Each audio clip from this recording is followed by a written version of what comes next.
দেখুন কে এসেছে।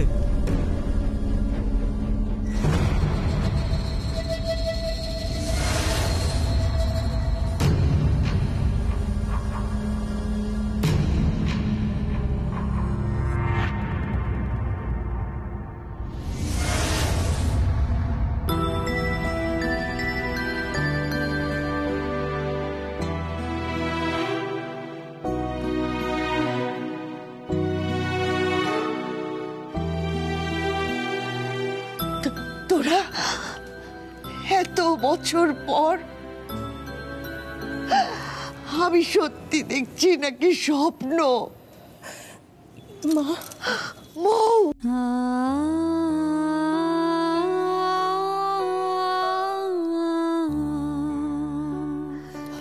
কত বছর পর তোর মুখে মা ডাক শুনলাম রে মৌ। এই মাটাকে, এই বাড়িটাকে এত বছরেও একটা দিনের জন্য তোর মনে পড়েনি মা?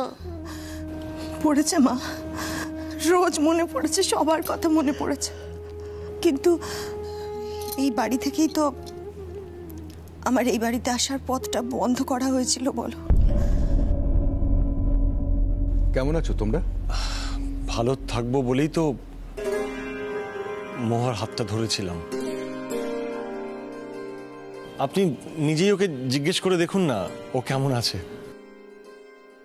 তা আমার জানতে ইচ্ছে করছে যে এতদিন পরে তোমরা হঠাৎ কি মনে করে?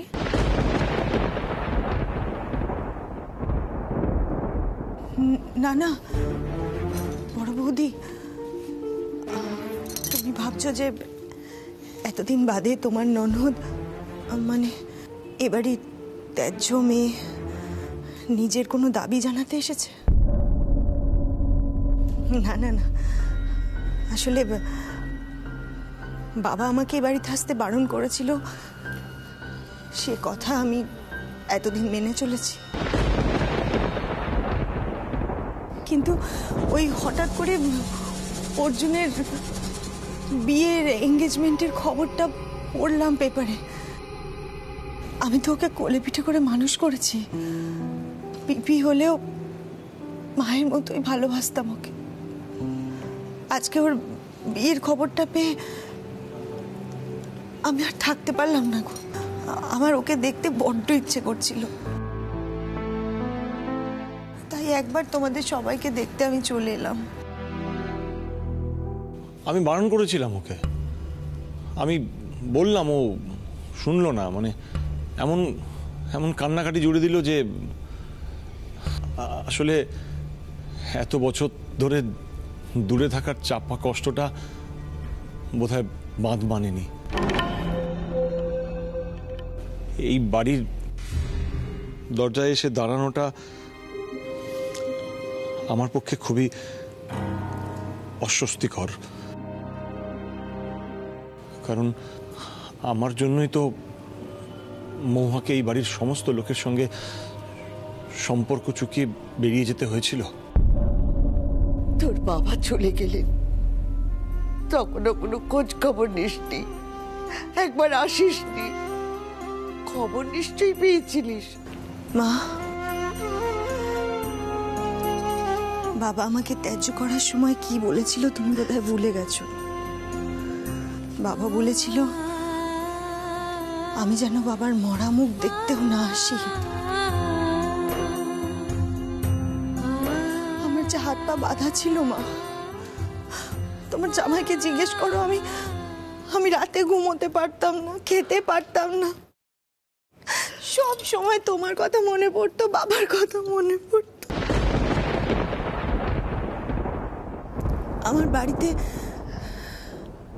আমার বাড়িতে বাবার ছবি আছে, আমি রোজ ধূপ দিই, প্রণাম করি, মাঝে মাঝে বাবার পছন্দের খাবার করে টেবিলে সাজিয়েও দিই।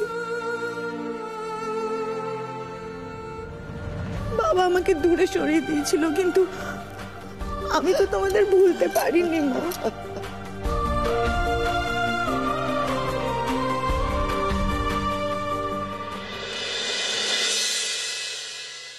তোরা হাতটা দেখেছিস মা? এতক্ষণ হয়ে যাওয়ার কথা, নামিয়ে ফেল। ও মা, দিদি কৃষ্ণা কাকিদের বাড়িতে গেছে, আমি ভাতটা নামিয়ে রেখেছি। আচ্ছা। ও মা, এসব তো অনেক পুরনো বই মা, হঠাৎ বই নিয়ে ঘাটাঘাটি করছিস? মা, তোমায় একটা কথা বলার ছিল। বল না মা। মনে আছে আমি পুলিশের চাকরির পরীক্ষার ফর্ম ফিল আপ করেছিলাম? হ্যাঁ, সে তো অনেকদিন আগের কথা মা। হ্যাঁ মা, ওই পরীক্ষার ডেট অ্যানাউন্স হয়েছে, আমি পরীক্ষা দিতে বসতে চাই। পরীক্ষা দিতে বসতে চাস? তো তুমি এসব পুলিশের চাকরি টাকরি ভুলে যা, এবার তো তোকে সংসার করতে হবে মা। মা, তাতে কি আছে? বিয়ের পর কি কাজ করা যায় না? আমি সংসারও করব, চাকরিও করব। আজকালকার মেয়েদের দেখা তো, ঘর বার দুটোই সামলাচ্ছে তারা। মা, আমি ওনাদের বলেছি, ওনাদের কোনো আপত্তি নেই। আর তাছাড়া ওনা তো বলেই গেছিলেন যে বিয়ের পর আমি যেভাবে খুশি তোমাকে সাহায্য করতে পারি মা। আমি সেই জন্যই চাকরিটা করতে চাইছি, যাতে তোমার সব কষ্ট দূর হয়ে যায় মা, তোমাকে আর খাটতে না হয়। আমার কথা ভুলে যা মা, আমার কথা আর ভাবিস না এখন। তুই নতুন সংসারে প্রবেশ করছিস মা, ও বাড়ির লোকজন যাই বলুক না কেন, চাকরি করা কি চারটিখানি ব্যাপার? হ্যাঁ, মাঝে মধ্যে মায়ের কাছে এলি, মাকে একটু সাহায্য করলি, সেটা আলাদা কথা। তাই বলে রোজ নিয়ম করে চাকরি করা, তাও আবার পুলিশের চাকরি, যখন তখন ডেকে পাঠাবে, রাত বিরেতে বেরোতে হবে, ও বাড়ির লোকজনরা মেনে নেবে? কখনো না, ভাবিস না এসব কথা, ভুলে যা। সবকিছু ভুলে যাওয়া যায় মা? চাইলেও সব কথা ভুলে যাওয়া যায় না। আমার ছোটবেলা থেকে স্বপ্ন, আমি আইনের রক্ষক হয়ে মানুষের সেবা করব, অন্যায়ের বিরুদ্ধে রুখে দাঁড়াবো। মা, সেই স্বপ্ন পূরণের যখন সুযোগ এসেছে, তুমি আমায় আটকিও না মা। যত কষ্ট করতে হয় করব, যাকে বোঝানোর হয় আমি বোঝাবো, কিন্তু তুমি আমায় আটকিও না মা।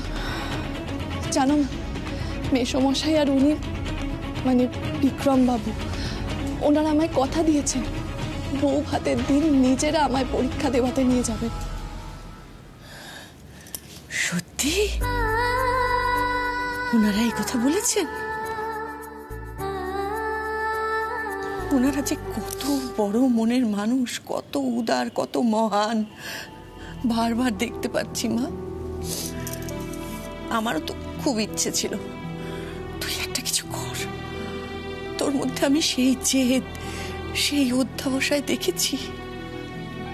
খুব ভালো, ওনারা যখন কথা দিয়েছেন আমি আর মানা করব না, বসতি পরীক্ষায়। কে জানে, হয়তো ঠাকুরের তাই ইচ্ছে। আমায় আশীর্বাদ করো মা, আমি যেন সফল হয়ে তোমার মুখে হাসি ফোটাতে পারি। পারবি মা, আমার আশীর্বাদ সব সময় তোর সঙ্গে আছে। তোর সব আশা পূর্ণ হোক, সব স্বপ্ন সফল হোক, ঈশ্বরের কাছে আমি এই প্রার্থনা করি মা।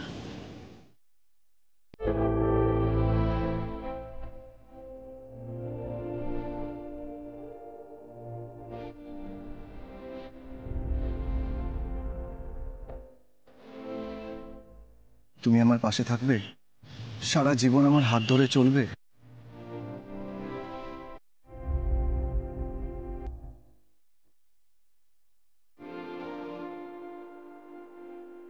আমি তোমাকে ছাড়া বাঁচতে পারবো না।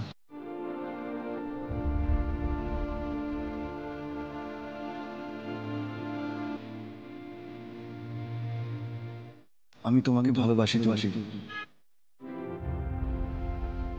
আমার মাথায় হাত দিয়ে প্রতিজ্ঞা কর, তুই এই বিয়ে করবি, নাহলে তুই আমার মরা মুখ দেখবি।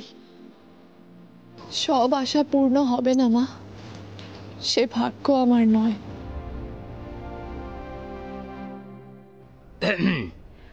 তা অর্জুনের বিয়েটাই কি এখানে আসার একমাত্র কারণ, নাকি অন্য কোনো কারণও আছে? ছোটদা, আমাদের এখানে আসাটা তোর একদম ভালো লাগেনি না রে? তুই কি ভাবছিস তোদের সম্পত্তিতে ভাগ বসাতে এসেছি? না রে ছোটদা, অত লোভ আমার নেই। আর তাছাড়া সম্পত্তি যদি নেওয়ারই হতো তাহলে তো আগেই আসতাম, বল। মহুয়া, তুমি তোমার দাদার কথাটা ধরো না। দেখো, তুমি তো চেনোই তোমার দাদা কিরকম, কখন যে কি বলে নিজেই জানে না। মহুয়া, তুই দীপুর কথার উল্টো মানে করছিস। ও কেন বলতে যাবে যে তুই সম্পত্তির জন্য এই বাড়িতে এসেছিস? তুই ভুলে যাস না, তুই আমাদের আদরের বোন। এত বছর পরে হঠাৎ করে তোকে দেখলাম, তাই আমরা সবাই একটু অবাক হয়েছি, ব্যাস, আর কিচ্ছু না। আর দীপু সেই জায়গা থেকেই কথাটা বলেছে। খারাপ লাগে বর্দা, খুব খারাপ লাগে। না, তোমাদের ছেড়ে তো আমি এতদিন ভালো ছিলাম না। এত বছর পর এই বাড়িতে পা রেখে কি মনে হচ্ছে জানো? মনে হচ্ছে আমি বোধহয় গত জন্মে ফিরে এসেছি। কত স্মৃতি, কত কি মনে পড়ছে। জানিস মো, ঠাকুরের কাছে সকলের জন্য যখনই প্রার্থনা করেছি, আমি তোদের জন্য বলেছি। কত কেঁদেছে জানিস? আমার একমাত্র মেয়ে যে থেকেও নেই, এটা মার কাছে কত বড় যন্ত্রণা।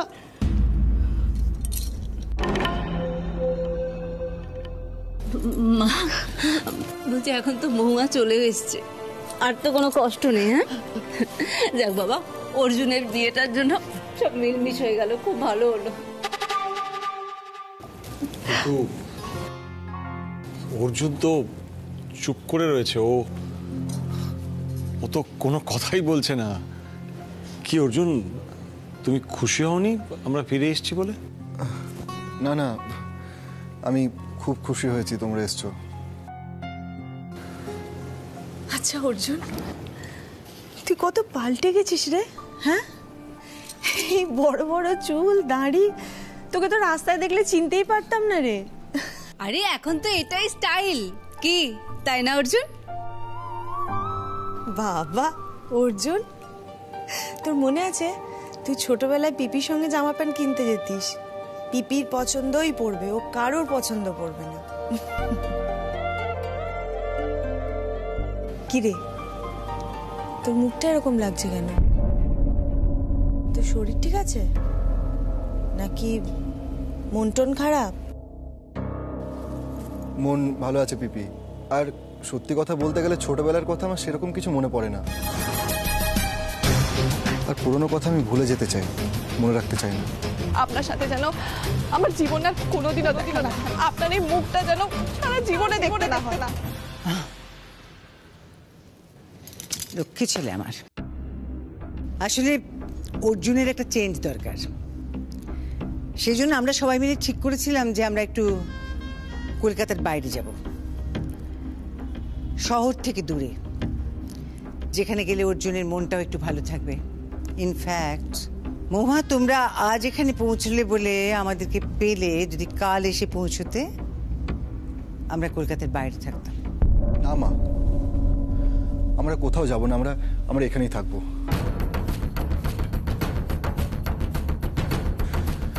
কারোর জন্য আমি শহর ছাড়বো না। আমি চাই না আপনার মুখ দেখতে। আপনি আমার জীবন থেকে চলে যান, প্লিজ চলে যান। আমি এখানেই থাকবো। তুমি যেমন বিয়ের প্ল্যানিং করছিলে করো, বিয়েটাও আমার কলকাতাতেই হবে। অর্জুন, এই মুহূর্তে যে জেদটা তুমি দেখিয়ে এখানে থাকতে চাইলে, আমি ঠিক এই রাগ আর এই জেদটাই তোমার মধ্যে দেখতে চাই তুলির এগেনস্টে। তোমার মধ্যে যত তুলির প্রতি রাগ আর ঘৃণা বাড়বে, তত তাড়াতাড়ি তুমি তুলির কাছ থেকে সরে আসতে পারবে অর্জুন। আমি আসলে ওর প্রাইভেট টিউটর ছিলাম, আমাকে পড়াতাম, এটাই বাবা কোনোদিনও মেনে নিতে পারেননি। তুমি শুধু টিউটর ছিলে বলে যে মেনে নেননি তোমাদের বিয়েটা তা নয়, কিন্তু বাবার কানে খবর এসেছিল যে তুমি কি একটা ফ্রড কেসে জড়িয়ে পড়েছিলে। আমার আরও মনে হয় যে আমার বোন আরও অনেক বেশি ওয়েল এস্টাবলিশড ছেলে ডিজার্ভ করতো। এসব পুরনো কথা তুলে আর কোনো লাভ নেই। শোনো, একটা শুভ অনুষ্ঠান, বিয়ে উপলক্ষে তোমরা এসেছো, তোমরা এখানেই থাকো। ঠিক তাই, তোরা না এখানেই থাক, এই বাড়িতেই। আর জানিস তো মৌ, তোর ঘরটা সেই আগের মতোই পড়ে আছে। ওর ঘর নয় মা, ওটা গেস্ট রুম। আর মহুয়া, এই নিয়মটা বাবা করে গিয়েছিলেন। যা যা নিয়ম করে গিয়েছিলেন আমাদের বাড়িতে এখনো সে সমস্ত নিয়মিতভাবে পালন হয়। মা, আমাদের এখানে আসাটা বড় বৌদির একেবারেই পছন্দ হয়নি। তার উপরে তুমি আমাদের এখানে থাকতে বলছো। আর যাই হোক, বাপের বাড়িতে অপমানের অন্ন মুখে তুলতে পারবো না মা। আর তোমার জামাইয়ের অপমানও সহ্য করতে পারবো না।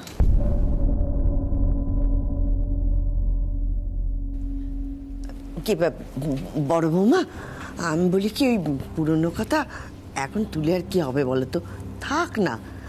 তাছাড়া দুদিন পরেই তো দাদু ভাইয়ের বিয়ে, ওরা যখন এসেই পড়েছে, থাক একটু আনন্দ আহ্লাদ করুক। কদিন পরে তো ওরা চলেই যাবে। ওদের থাকায় আমার কোনো আপত্তি নেই, কিন্তু সেটা ওই গেস্ট রুমে। বাবা বেঁচে না থাকলেও বাবার সমস্ত কথা মেনে চলা হবে। বিশেষ করে বাবা যখন এই সংসারের সকলের ভালো মন্দের দায়িত্ব আমার হাতে তুলে দিয়ে গিয়েছিলেন, তোমার মনে থাকবে হয়তো, তোমার সামনে। তাই ওরা থাকতেই পারে, কিন্তু গেস্ট রুমে। এই প্রসঙ্গ নিয়ে এখন কথা বন্ধ হোক। যাও, তোমরা ভেতরে যাও। পিপি, চলো তোমাদের আমি নিয়ে যাব। আর আমি জানি আমি তোমাদের সবার থেকে অনেক ছোট, তাও আমি বলছি, এই পুরনো কথা ভেবে না এই সম্পর্ক নষ্ট করার কোনো মানে হয় না। আমরা বরং এখনকারটা নিয়ে বাঁচার চেষ্টা করি, আর মা ঠাম্মিও তো সেটাই চাই। চলো, আমি নিয়ে যাচ্ছি, চলো।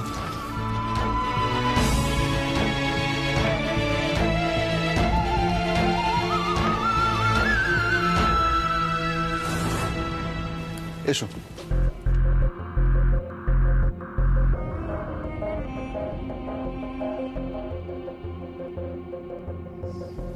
তোমাদের লাগে ঝুড়ি কাকা নিয়ে আসছে, তোমরা একটু ফ্রেশ হয়ে নাও। আয় অর্জুন। হ্যাঁ বলো। তোর কি হয়েছে, তুই সত্যি করে বল তো। আমার কিছু হয়নি তো। না, তোর মুডটা তো আমার ঠিক লাগছে না। এই তোর যার সাথে বিয়ে ঠিক হয়েছে, তুই তাকে দেখেছিস? না পিপি, আমার মা যার সঙ্গে আমার বিয়ে ঠিক করেছে আমি তাকেই বিয়ে করব। এর থেকে বেশি না আমি কিছু জানি না জানতে চাই। চললাম।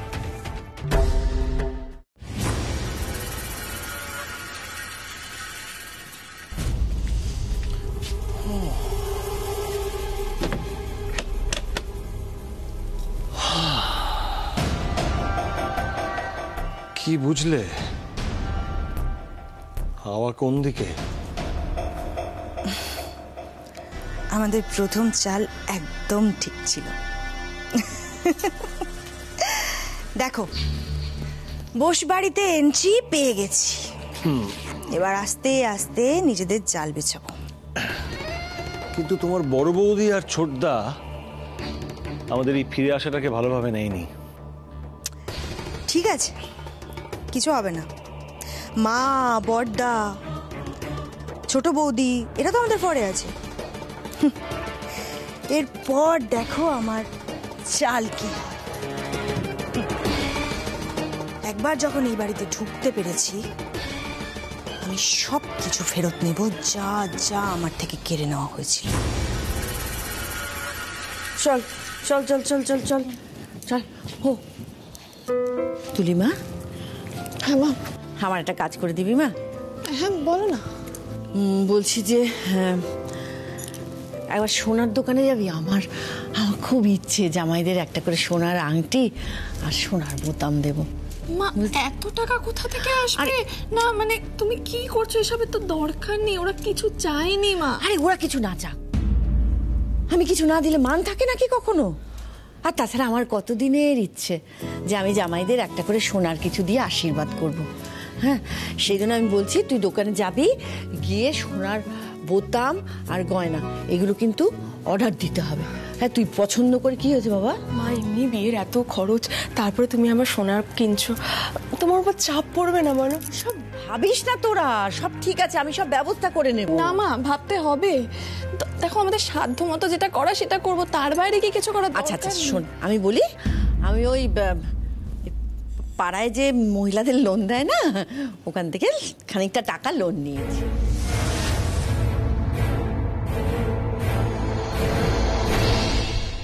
রোজ শুটিং এর চাপ, ভোরবেলা ওঠা, রাত অবধি কাজ, মাঝে মাঝে মনে হয় কোথাও পালিয়ে যাই, শহর থেকে দূরে টুক করে। আপনারও কি মনে হয় এমন? তাহলে অংশ নিন দেখলে জি বেড়ানো ফ্রি সিজন 2-তে। 4 এপ্রিল থেকে 29 মে প্রতিদিন বিকেল 5টা থেকে রাত 11টায় প্রতিদিন সি বাংলা স্ক্রিনে আসা কিছু সহজ প্রশ্নের উত্তর দিন এবং জিতে নিন বেড়ানোর সুযোগ দারুণ সব জায়গায়।